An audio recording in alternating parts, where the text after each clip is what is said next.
1935 से 1969 तक नागपंथ के विश्वविख्यात गोरक्षपीठ के पीठाधीश्वर रहे ब्रह्मलीन महंत दिग्विजयनाथ की 55वीं पुण्यतिथि के उपलक्ष्य में गोरखनाथ मंदिर में साप्ताहिक श्रद्धांजलि समारोह जारी है। धर्म, अध्यात्म और राष्ट्र एवं समाज को लेकर महंत जी के आदर्शों और मूल्यों के अनुरूप एक पहर में जीवन का रहस्य उद्घाटन करने वाली श्रीमद् भागवत कथा की अमृत वर्षा हो रही है, तो एक पहर में समाज और राष्ट्र को प्रभावित करने वाले विषयों पर विषय के विशेषज्ञ विद्वज्जन चिंतन मंथन कर विषय को समानुकूल बना रहे हैं। साप्ताहिक कार्यक्रम में 20 सितंबर शुक्रवार को गोरक्ष पीठाधीश्वर एवं मुख्यमंत्री योगी आदित्यनाथ की अध्यक्षता में महंत दिग्विजयनाथ की स्मृति में श्रद्धांजलि सभा होगी। पुण्य स्मरण का यह आयोजन गोरखनाथ मंदिर के महंत दिग्विजयनाथ स्मृति भवन सभागार में पूर्वाह्न 10:30 बजे प्रारंभ होगा, जिसमें देश भर के प्रमुख संत उपस्थित रहेंगे। पुण्यतिथि समारोह में ब्रह्मलीन महंत दिग्विजयनाथ जी की स्मृतियों के जीवंत होने के अवसर पर यह जानना भी प्रासंगिक है कि उन्हें युग पुरुष क्यों कहा जाता है।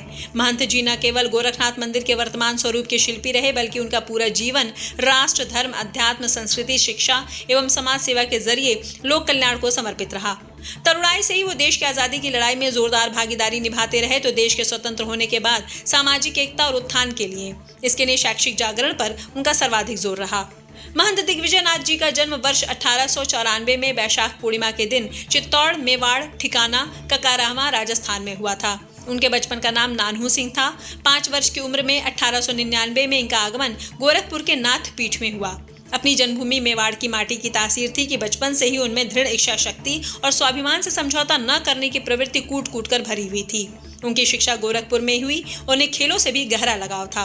15 अगस्त 1933 को गोरखनाथ मंदिर में उनकी योग दीक्षा हुई और 15 अगस्त 1935 को वो इस पीठ के पीठाधीश्वर बने। वो अपने जीवन के तरुण काल से ही आजादी की लड़ाई में हिस्सा लेते रहे।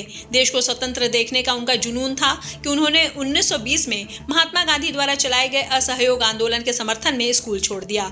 उन पर लगातार आरोप लगते थे कि वो क्रांतिकारियों को संरक्षण और सहयोग देते हैं। 1922 के चौरी चौरा के घटनाक्रम में भी उनका नाम आया, लेकिन उनकी बुद्धिमत्ता के सामने ब्रिटिश हुकूमत को झुकना पड़ा और उन्हें रिहा कर दिया गया।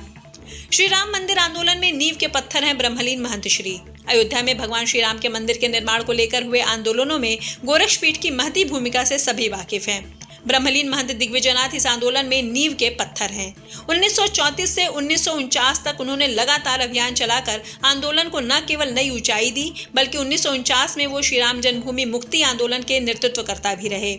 22-23 दिसंबर 1949 को अयोध्या में भगवान रामलला की मूर्ति प्रकट होने के 9 दिन पहले महंत दिग्विजयनाथ के नेतृत्व में अखंड रामायण के पाठ का आयोजन शुरू हो गया था। रामलला के प्रकट होने के समय महंत जी स्वयं वहां उपस्थित थे। 500 वर्षों के इंतजार के बाद अयोध्या में प्रभु श्री राम अपनी जन्मभूमि स्थित मंदिर में विराजमान हो चुके हैं। शिक्षा की जलाई ज्योति से प्रकाशित हो रहा पूर्वांचल। महंत दिग्विजयनाथ ने गोरखपुर और आसपास के क्षेत्रों के लिए शिक्षा की जो ज्योति जलाई, उससे आज पूरा अंचल प्रकाशित हो रहा है। शिक्षा क्रांति के लिए उन्होंने 1932 में महाराणा प्रताप शिक्षा परिषद की स्थापना की। एक किराए के मकान में परिषद के अंतर्गत महाराणा प्रताप क्षत्रिय स्कूल शुरू हुआ। 1935 में इसे जूनियर हाई स्कूल की मान्यता मिली और 1936 में हाई स्कूल की भी पढ़ाई शुरू हुई। नाम महाराणा प्रताप हाई स्कूल हो गया। इसी बीच महंत दिग्विजयनाथ के प्रयास से गोरखपुर के सिविल लाइंस में 5 एकड़ भूमि महाराणा प्रताप शिक्षा परिषद को प्राप्त हो गई और महाराणा प्रताप हाई स्कूल का केंद्र सिविल लाइंस हो गया तथा देश के आजाद होते समय ये विद्यालय महाराणा प्रताप इंटरमीडिएट कॉलेज के रूप में प्रतिष्ठित हुआ। 1949-50 में इसी परिसर में महाराणा प्रताप डिग्री कॉलेज की स्थापना महंत जी की अगुवाई में हुई। उन्होंने 1958 में अपनी संस्था महाराणा प्रताप डिग्री कॉलेज को गोरखपुर विश्वविद्यालय की स्थापना हेतु दान में दिया।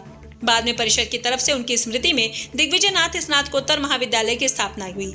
महाराणा प्रताप शिक्षा परिषद द्वारा वर्तमान में करीब 4 दर्जन शिक्षण संस्थाएं गोरखपुर क्षेत्र में संचालित हो रही हैं। इनमें प्राथमिक शिक्षा से लेकर विश्वविद्यालय, चिकित्सा शिक्षा एवं प्रौद्योगिकी शिक्षा तक के प्रकल्प सम्मिलित हैं।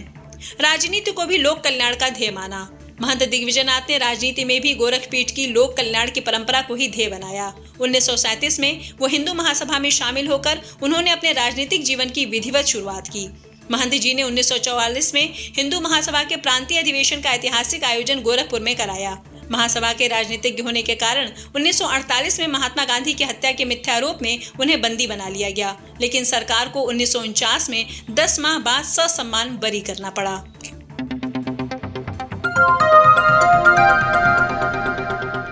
बजाओ जरा झूम के बजाओ, बजाओ बजाओ जरा झूम के बजाओ।